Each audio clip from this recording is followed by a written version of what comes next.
এই দেশকে স্বাধীন করতে গিয়ে লক্ষ লক্ষ আলেম ওলামারা তাদের জান মালকে কুরবান করেছে এবং অন্যান্য ধর্মের ভারতবাসী যারা আছে সকলে মিলে এই দেশকে স্বাধীন করেছে। তবে সুতরাং দুঃখজনক বিষয় হচ্ছে যে মুসলমানদের যে অবদান আছে এই অবদানটাকে কিছু মানুষ কুখ্যাত কিছু ব্যক্তি তারা মিটিয়ে দিতে চাচ্ছে।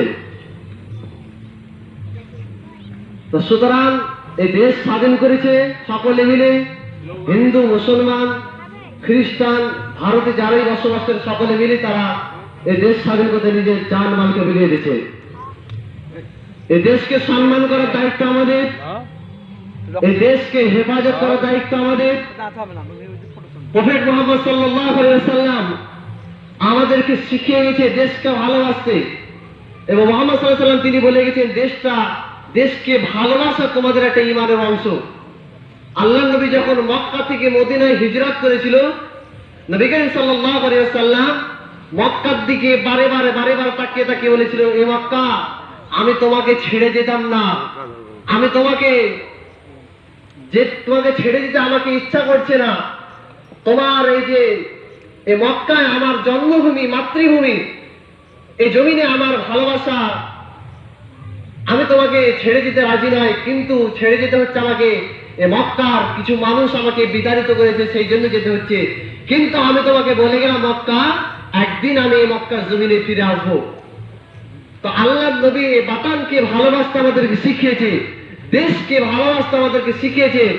নবী করিম সাল্লাল্লাহু আলাইহি ওয়াসাল্লাম তিনি আমাদেরকে দেশকে কিভাবে ভালোবাসতে হয় এই জিনিসটা তিনি আমাদেরকে শিখিয়েছেন। মক্কা থেকে যদি মদিনায় হিজরত করলেন, মদিনায় হিজরত করার পরে তিনি মদিনাতে আল্লাহ পাকের কাছে দোয়া চেয়েছেন, আল্লাহ মক্কার প্রতি আমার যে ভালোবাসাটা ছিল, মদিনার প্রতি ওই ভালোবাসাটা আমার অন্তরে সৃষ্টি করে দেন। তো দেশকে ভালোবাসতে হবে, দরকার পড়লে দেশের জন্য আমাদেরকে জান মাল বিলিয়ে দিতে হবে। আর এই দেশের জন্য আমরা যে জান দিয়ে দিই, এটা আমাদের শহীদি দরজা হবে। এর জন্য আমরা জান্নাতে যেতে পারবো, আল্লাহ আমাদের জন্য পুরস্কার হিসেবে রেখেছে। তো দরকার পড়ে যখন আমাদের দরকার পড়বে, দেশকে যদি হেফাজত করতে গিয়ে যদি আমাদের জান দিতে হয়, অর্থাৎ আমরা সেই জন্য প্রস্তুত আছি।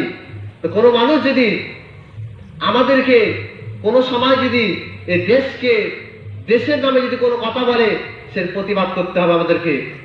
তো সুতরাং এখানে মাদ্রাসা তালাবুল ইলমরা আছে, আপনাদেরকে বলবো দেশকে ভালোবাসতে হবে, দেশকে সম্মান করতে হবে।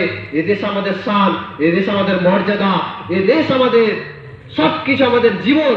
সুতরাং আমাদের দেশকে ভালোবাসতে হবে, যেহেতু আমাদের মুহাম্মদ সাল্লাল্লাহু আলাইহি ওয়াসাল্লাম তিনি দেশকে ভালোবাসতে শিখিয়েছেন। সুতরাং আমাদের এই দেশকে সম্মান করতে হবে, ভালোবাসতে হবে। সুতরাং এই দেশের অবদান শুরু থেকে লক্ষ লক্ষ আলেম ওলামাদের অবদান আছে এবং থাকবে আমাদেরকে। কিছু মানুষ সুতরাং তথাকথিত এখন ভারতবর্ষের কিছু মানুষের জন্ম হয়েছে যারা মুসলমানদের অবদানকে ভুলে যাচ্ছে, এবং তারা মিডিয়া ব্যবহার করে তারা মুসলমানদের অবদানটা মুছে দেওয়ার চেষ্টা করছে। তো সুতরাং যাদের অবদান আছে তাদের থাকবেই, আপনি চেষ্টা করলে মুছে দিতে পারবেন না। কোন মানুষ যদি চেষ্টা করে কখনো মুছে দিতে পারবে না।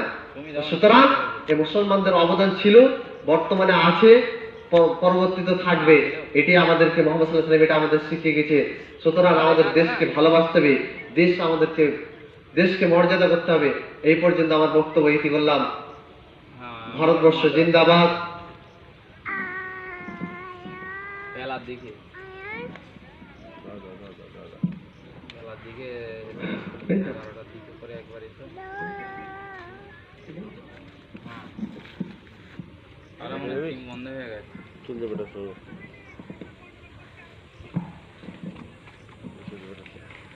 শুকরিয়া জানাই আমাদের পীর আবু বকর সিদ্দিকিয়া মাদ্রাসা হাফেজি বিভাগে প্রধান উস্তাদ ফতেহ আলী সাহেবকে, এবং আমাদের মধ্যে উপস্থিত আছে জেনারেল বিভাগে দায়িত্বরত আমাদের হীরা মোল্লা সাহেবকে, আরো উপস্থিত আছেন